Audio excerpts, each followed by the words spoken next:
Uy guys, so what's up? Another video na naman tayo. So paano mag DIY ng 12 volt setup na pang speaker, charge ng mga ilaw, pang bumbilya nyo na rin, charge ng cellphone na pwede rin sa mga speaker, shoes, and yung mga speaker din na ganito, and yung pang kung ikaw ay laging gumagala tapos kailangan mo ng portable fan to.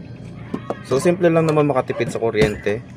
Kailangan mo is pang unang-una ang puso ng iyong solar setup, ang solar charge controller. Again guys, suggest ko piliin nyo na may pinakamataas na rated current. Ito yung pinakamurang model ng mga solar charge controller, kulay blue na ganito, PWM. Pero kunin nyo yung pinakamataas na rated current na abot ng bulsa nyo. So meron na ito 30 amps. Yun ang kunin nyo, huwag yung 10. Bibitin lang kayo, promise. So una, ito yung pinakunan yung kailangan. Next is battery. And battery is depende sa pangailangan nyo. So for demonstration, gagamit ako ng 12 volts 5 amps. Ito siya. And next is not necessarily, pero isa sa mga mahalaga, plywood. Depende sa kapal na mukha nyo. I mean kapal ng pangailangan nyo, yung plywood na kailangan. Ito is hindi kakakapalan pero medyo mahihain lang. Yan siya. And for demonstration purposes, gagamit ako ng alligator clip.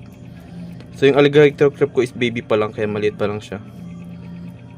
Jump, jump, jump. Yan. Then syempre, wires. Depende rin sa pangailangan nyo or laki ng current na papadaluin nyo or laki ng inyong setup. So for this demo, gagamit ako ng ganito. 2.5mm square ng kapal nito.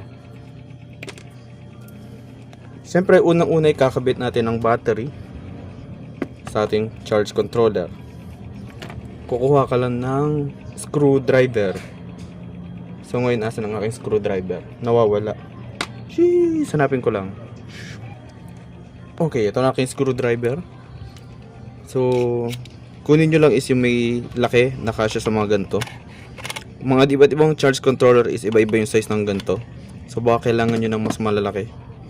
Ito is sakto na to. Tip ko na rin, kung ang inyong kable is magkakakulay gaya nitong akin, parehas pula kasi I love red, unahin yung kabit muna is yung mga positive, mamaya na yung puro negative.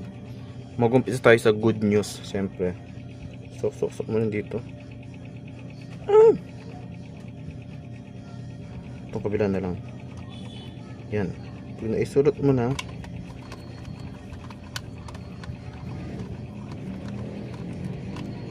okay. Then alligator clip sa positive. Yan. Next is mong ikakabit negative wire sa negative ng controller.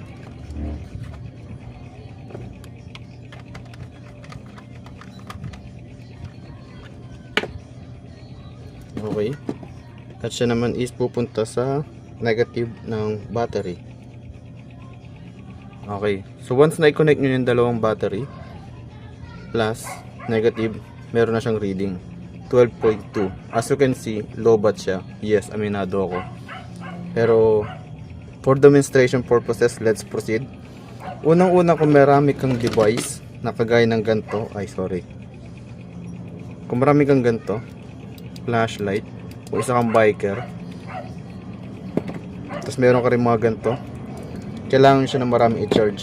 Meron din ka rin ganito na pang shape ng inyong balbas bigote at sa USB charge din. Guys, lahat to pwede nyo i-charge sa ganitong setup. Trust me. Gagamit ka lang ng ganito charging module.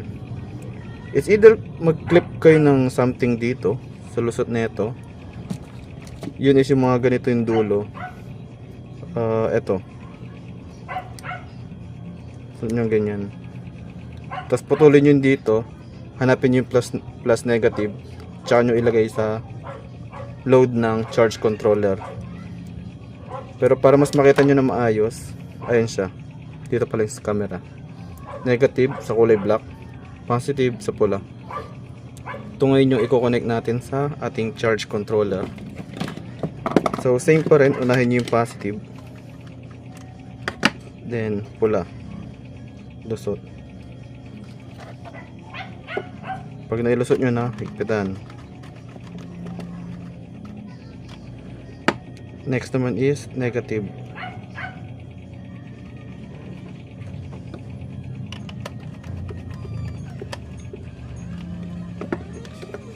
Okay.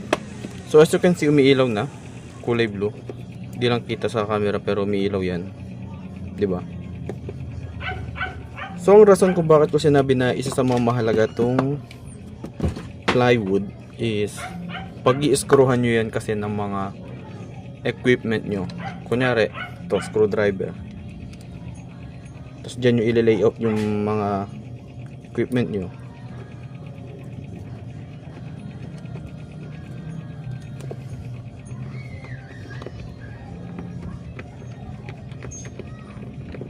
Parang ganyan ba?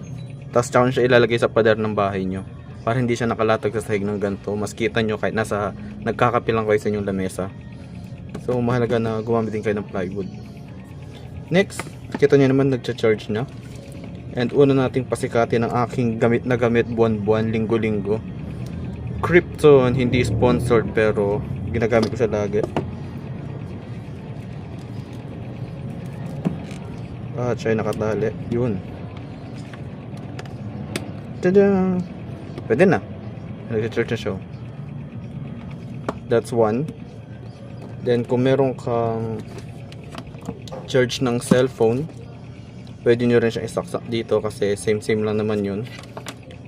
Etong isa, multi-charging na iba't iba yung uri ng dulo. Pwede nyo siyang i-charge. Unahin natin yung, pag nagbabike ako, to flashlight namin. At siya ay type, ano ba to? Micro. Ito. Tap. Ayun, may kita nyo, may kulay pula. So charging na siya.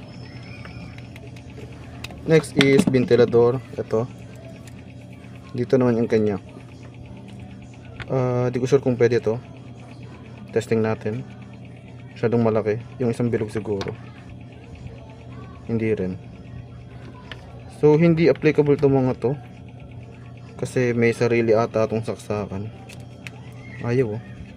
So malungkot, hindi natin matesting to. Anyway, marami pa namang iba. Kung marami kang ilaw, gaya nito, meron akong dalawang flashlight. Actually, 4 ngayon ganito ko nakalagay sa bike eh. Para gusto ko kasi nagniningning ako habang nagbabike. So, charge ako na marami. Ayan. Tapos 1, 2, 3, 4. Meron ganito hanggang 10 ganyan ata kahaba yun. Kung 10 yung ilaw mo, pwede nyong gamitin dyan. Then saksak tayo na marami. Ito dito. Yung ilaw malungkot, sira siguro to. Basta yun, pwede siyang isaksak dito. Next is speaker. Ito. Tadam! Ito is naalog. Oops. Ito yung dulo niya. USB rin. So to be honest, lahat ng USB powered na device nyo, pwede nyo isaksak dito. Ayan o. So, pwede ka na mag-sound trip. Libre na yung speaker mo. Diba? Easy.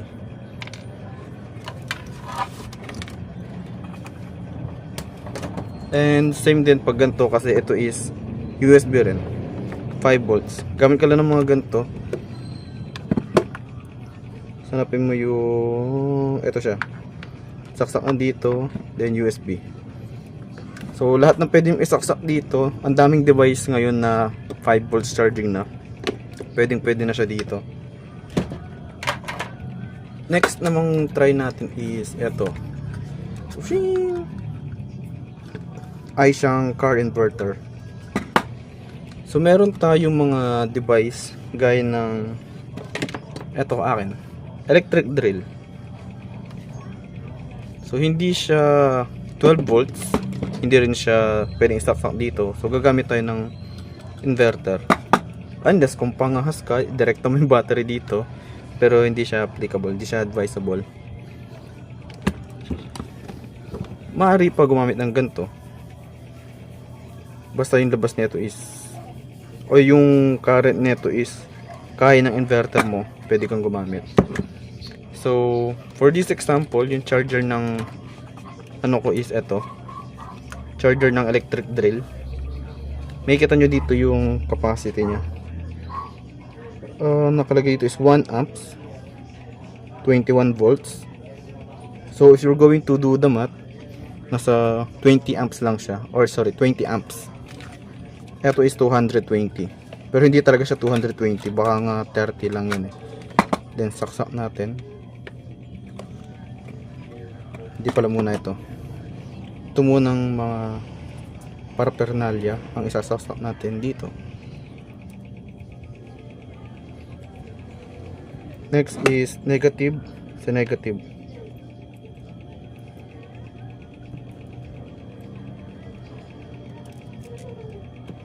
yan, kita nyo umiilaw na siya, means may power na. So pwede na tayo mag-charge ng mga device na less than safe ng watt power ng inyong inverter. So for this example, charge natin yung aking battery ng electric drill na nabasag. Yun. And as you can see, kulay pula, charging na siya. Nag-drop yung voltage ng aking battery. So din nasa charge niya to. So dito ako nakakalibre ng charge na mostly ng maraming device. At ayan, kita nyo na, ubos na yung battery. Hugutin na natin kasi nakakaawa yung battery. So ang tanong, paano natin i-charge? Simple lang. Gamit tayo ng solar panel. Ang laki. Hindi, joke lang, naka-zoom in lang siya kaya mukhang malaki. Nakasod ko ulit. So yung dulo nung solar panel is eto. Hindi ko na ipakita yung mismo solar panel kasi hindi nakasya sa camera. Ito na lang. Kailangan lang natin itong balatan. So itong aking pambalat is ito. Tadaan! Ito to sa mga masasabi kong good investment sa aking pagsa-setup. At ito yung ating balatan. You know? Napakadali! Pero mahirap siyang isulat kung ganito kaikli. So habaan natin.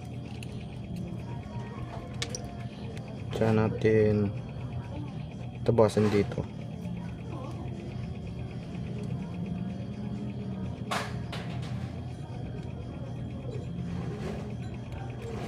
Yan, dali.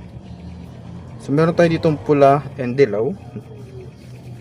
So mahirap mag-inas at mag-assume, pero try natin.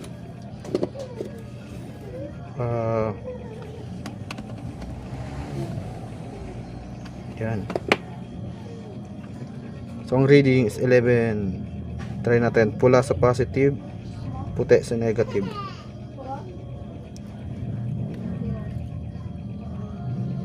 Oops. Ang tugulit.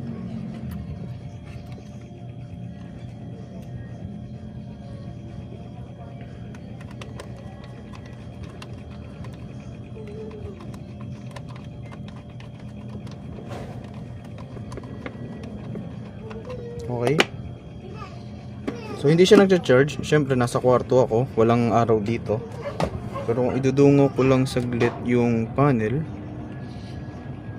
sa bintana at wala pa rin. Okay. So ang nangyari is umakyat ako sa bubong kasi di ako nakatiis. Walang ilaw, walang araw sa aking kwarto. Tanggalin ko pala muna to kasi kulang yung supply. And saksak natin uli ang ating solar panel.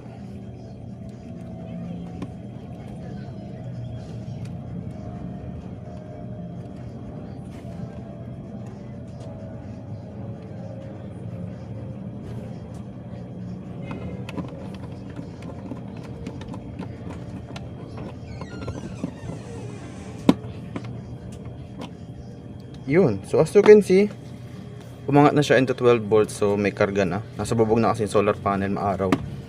Okay. So that's how you do small solar setup na pang charge yung mga anik-anik nyo. So yung mga link nito is lagay ko lang sa description para makita nyo kung saan nabili.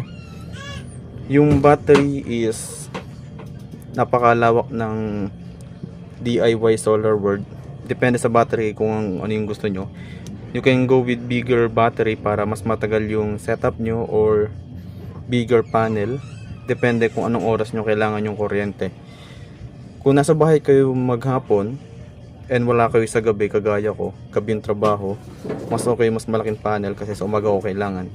Kung nasa labas ka naman ng umaga at nasa bahay ka ng gabi, pwede kang magmalaking battery para imbak ka lang ng imbak sa umaga, then gamit sa gabi.